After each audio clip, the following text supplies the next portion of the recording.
प्रथम हूँ सालेपुर को सब डिविजन रो मान्यता दबा यहाँ गोटे कथा आसूची जहाँ भी कहूँ मु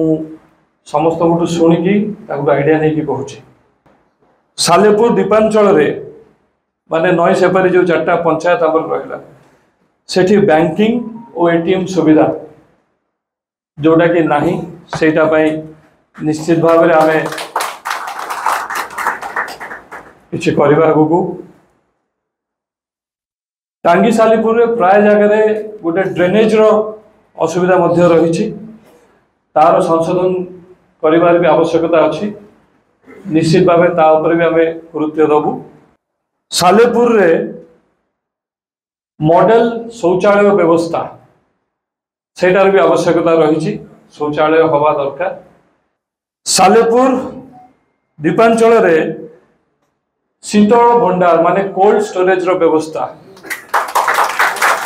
सेटा गोटे मुख्य समस्या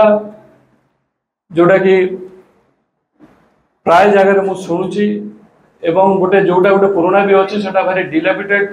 कंडीशन रो अच्छी जोटा कि नॉट वर्किंग नॉट फंक्शनल तेणु तार कौन सी यूज नहीं तेणु ता प्रति भी एटा बहुत बड़ गोटे इम्पोर्टेंट कथा गुरुत्वपूर्ण कथा निश्चित भाव में ध्यान दिया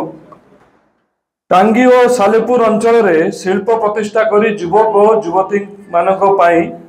नियुक्ति ताकू नियुक्त करा जिवो ताको पाई चाकरी बा जे कोनोसी काम ताको पाई करा जिवो एवं मते सजेशन दउथले टिके पूर्वरु दादा हेमु दादा जे ओसीएम ओडिशा कॉटन मिल जोटा कि डिसफंक्शनल हो जाइए जदि आमर डबल इंजिन रो सरकार हुए निश्चित भाव में सेटा केमती रेनोवेट होटा केमती चलो ता प्रति भी निश्चित भाव में पदक्षेप नबू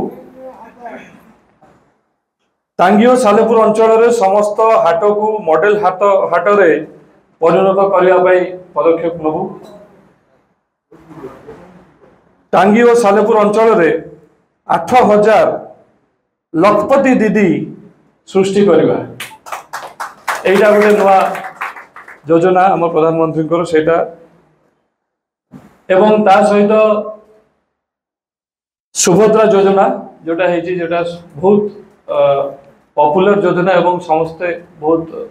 पसंद भी कर लागू करा जिवो टांगी और सालेपुर अंचल समस्त गरीब लोकों पाखे स्वास्थ्य सेवा पहुँचवा उन्नत मानर स्वास्थ्य व्यवस्था करा जिबा टांगी और सालेपुर ब्लॉक रो दुर्नीति मुक्त ब्लॉक भाव गढ़ी तोलिबा सेटा गोटे मुख्य आमर अभिमुख्य रहिबो निश्चित भाव में दुर्नीति को दूर करवा तेणु ये किछिटा पॉइंट मु नोटिस करछि जोटा पई आगामी दिन में निश्चय आम कार्यानुष्ठान करबा एवं निश्चित भाव में ताकू लागू करने को चेष्टा करबा ब्रिलियंट रेज विशुद्ध नड़िया तेल घन लंबा और पड़ा केसर मूल मंत्र।